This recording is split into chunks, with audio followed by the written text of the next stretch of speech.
Is drink driving an automatic ban? I'm afraid so, yes it is. If you plead guilty to drink driving, or if you're found guilty of drink driving, you will be disqualified. It's got nothing to do with your circumstances. It's because the law is very clear. If you're found guilty or if you plead guilty, the judge must disqualify you. They have no choice but to do it, and they must put you off the road. The length of the disqualification then very much depends on how much over the limit you were. The disqualification, whether it comes in or not, has nothing to do with your circumstances, whether you need a car for work or anything like that. It's automatic. That means it's mandatory. So if you're found guilty or if you plead guilty, I'm afraid you will be disqualified from driving, yes. Can you still drive after being charged with drink driving? Yes, you can. You're entitled to drive your car up to the point where you're either found guilty of drink driving by a court or you plead guilty to drink driving in court. Court is the operative word here. Only a court can find you guilty, and an insurance company can't, for instance.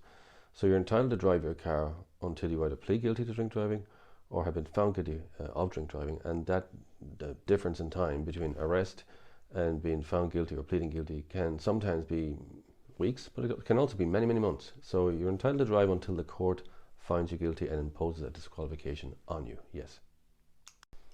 How to get out of a drink driving charge in Ireland? There's no way of getting out of it.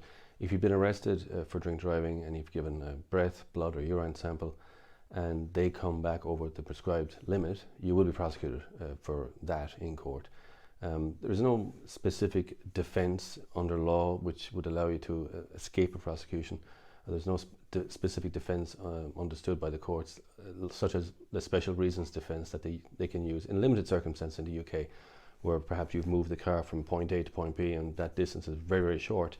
That's a special reason perhaps why you shouldn't be disqualified. There is no special reason defence in Ireland, so there's no specific defence to that. It requires you going through the evidence fairly fine detail with your solicitors to see whether or not any procedural error has taken place, but there's no specific defence, I'm afraid.